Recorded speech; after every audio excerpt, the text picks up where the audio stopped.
Bom dia a todos, graça e paz do Senhor Jesus seja com todos nós. Uma ótima sexta-feira para todos. Hoje é dia 18 de fevereiro de 2021. Seja muito bem-vindo. 2021 não, 2022. Estamos já quase no meio do ano, ainda estou falando 21 ainda. 2022. Seja muito bem-vindo ao nosso devocional de hoje. E hoje, dando sequência aí ao nosso estudo do livro de Êxodo, vamos continuar expondo aí, estudando, falando sobre os acontecimentos aí do livro de Êxodo.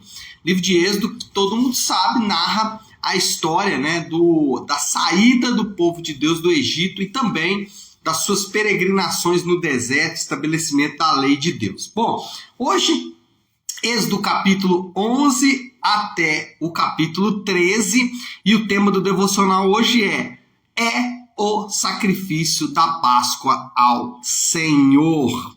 Está aqui no versículo 26 do capítulo 12, vamos ler o 26 e o 27, Êxodo 12, 26 e 27, diz assim: Quando seus filhos perguntarem o que significa esta cerimônia, respondam-lhes: é o sacrifício da Páscoa ao Senhor, que passou sobre a casa dos israelitas no Egito e poupou nossas casas quando matou os egípcios. Então o povo curvou-se em adoração. Bom, como eu disse, os assuntos agora são a 10ª praga e a Páscoa. Passamos já por todo ali aquele período inicial, onde Deus chama Moisés, onde Deus aparece para Moisés e traz para ele ali aquele encargo de livrar o povo de Deus do Egito. Depois nós passamos ali para o início das pragas, as primeiras 9 pragas. Hoje nós vamos então aqui para a 10ª praga e também para a celebração da Páscoa. Eventos que são distintos, mas interligados. Eventos que de alguma forma eles têm uma ligação um com o outro, mas são distintos. E a gente vai falar sobre isso. Bom, sobre esse momento, 10ª praga e Páscoa, nós aprendemos algumas coisas. Primeiro, nós aprendemos a pedagogia de Deus. A Páscoa, ela tinha todo um cerimonial. Se você ler aqui no capítulo de número 11, no início do capítulo de número 12, você vai perceber que Deus deu instruções detalhadas de como a Páscoa deveria ser celebrada. Ele disse, por exemplo, que o animal deveria ser morto de uma determinada maneira. Mas não só isso, esse animal ele tinha que ter características singulares. Depois ele diz, olha, ele deve ser preparado desta forma, deve ser comido desta forma. Ou seja, a pedagogia de Deus, tudo tinha um motivo, tudo tinha um porquê de ser realizado. E aqui só vale a pena fazer um comentário, porque nós não podemos tentar recriar os eventos da Bíblia. Não é esse o objetivo de Deus. Quando foi estabelecido lá que o animal deveria ser morto em determinado momento, ser preparado de determinada forma, tudo isso que aconteceu, ele tinha um objetivo formativo para o povo de Deus. Por exemplo, eu já vi irmãos e faziam isso com alguma frequência, que passavam óleo ungido nos umbrais da porta. Então pegava lá o óleo ungido e passava nos umbrais da porta, tentando recriar os eventos da Bíblia. Não é para nós fazermos isso. Nós não precisamos recriar. Por quê? Porque o que na verdade Deus está mostrando aqui é que tudo o que acontece na vida do crente, nada na vida do cristão é sem sentido. Tudo tem um motivo, tudo tem uma pedagogia, tudo ajuda na formação do povo de Deus. Por exemplo, agora, no nosso período, no período neotestamentário, no período da igreja, nós temos o culto, por exemplo. O culto, ele não é por acaso, ele não é sem motivo. Até quero indicar para vocês, agora há pouco estava aqui, uns minutinhos antes de entrar, estava assistindo aqui um pequeno teaser ali do pastor Felipe Fontes, E ele fala exatamente sobre o culto público de adoração. Por que que nós cultuamos a Deus? E o que nos leva a cultuar a Deus e de que forma? Será que podemos cultuar a Deus do jeito que quisermos? Não. Então tem lá a forma de Deus ser cultuado no culto público, né? Quando eu falo culto aqui, estou falando do culto público mesmo, a reunião dos crentes, né? Então, tudo isso tem um motivo, tem um objetivo, porque estamos ali.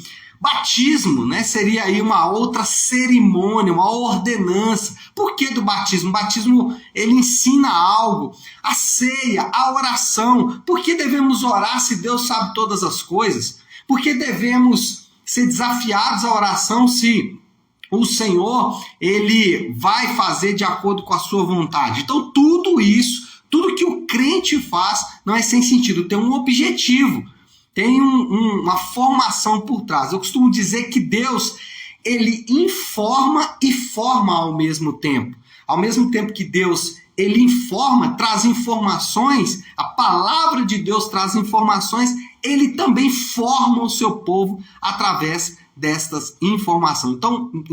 Então, nada na vida do crente é sem motivo, nada na vida do crente é sem propósito. Pelo contrário, cada uma das coisas tem o objetivo de formar e informar.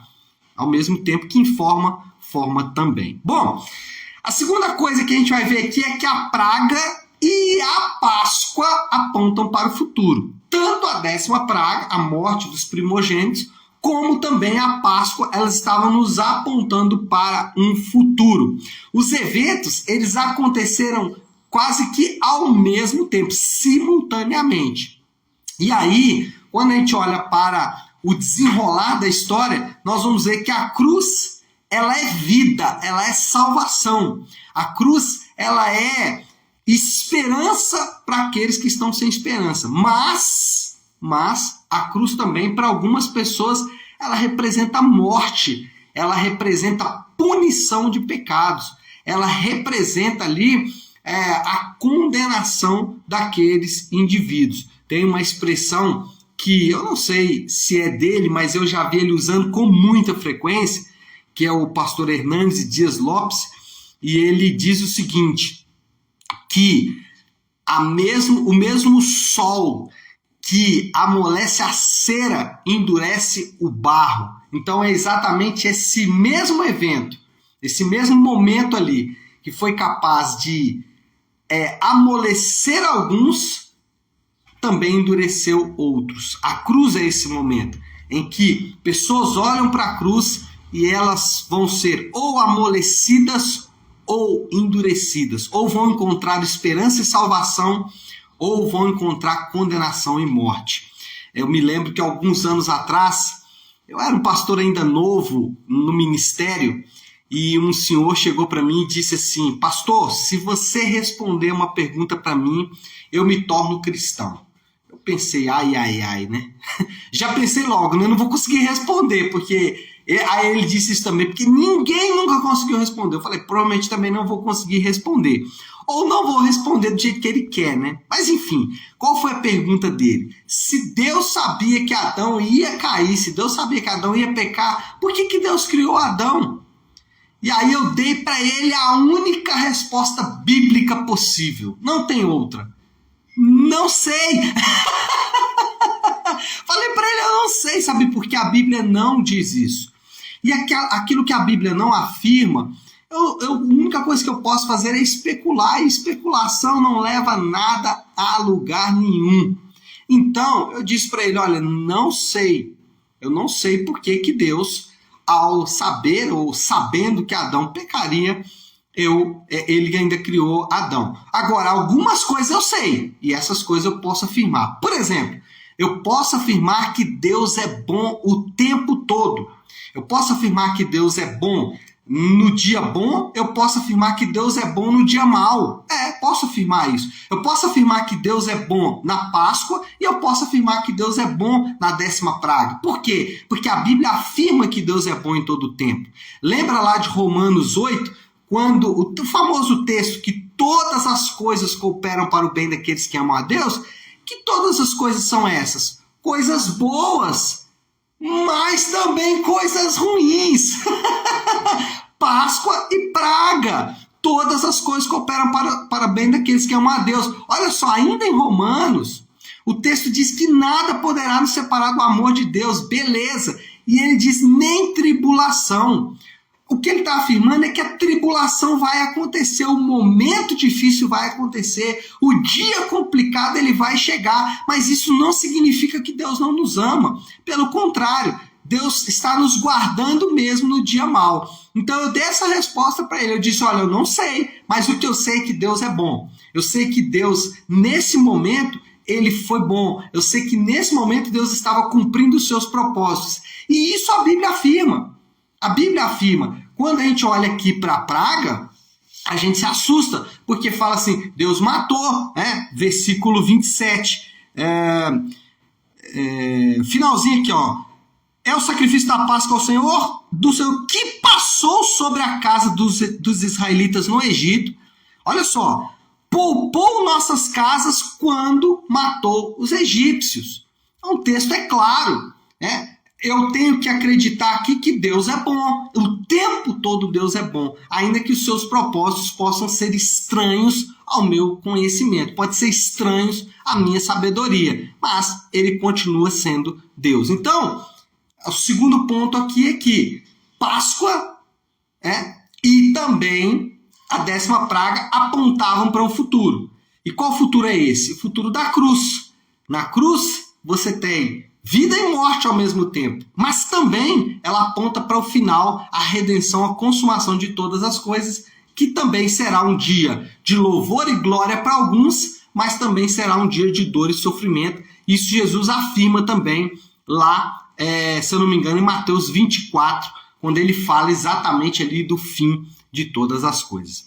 Terceiro é que o propósito de tudo é a glória de Deus. Então a gente viu, primeiro, a pedagogia de Deus. Segundo, a gente viu que praga e Páscoa apontavam para um futuro. E terceiro, tudo é para a glória de Deus. O nome do Senhor, em tudo isso, o nome do Senhor foi exaltado em toda a terra do Egito. As pessoas olhavam para aquela situação e as pessoas glorificavam a Deus. Aí fica uma pergunta aqui, né? Quando as pessoas olham para a sua vida, elas glorificam quem?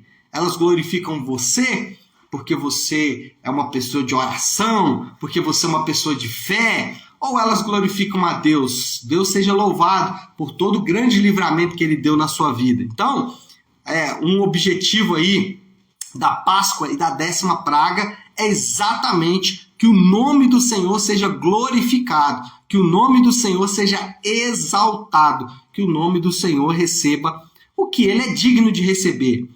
Deus não recebe glória porque ele é alguém que precisa, né? um vaidoso que precisa receber glória. Não, é porque ele é digno. E se ele não for glorificado, alguma coisa muito errada está acontecendo com todos nós. Alguma coisa muito fora do normal está acontecendo com todos nós. Porque a glória é de Deus. Bom, qual é a moral da história já para a gente caminhar para o fim? Qual o resumo de tudo isso?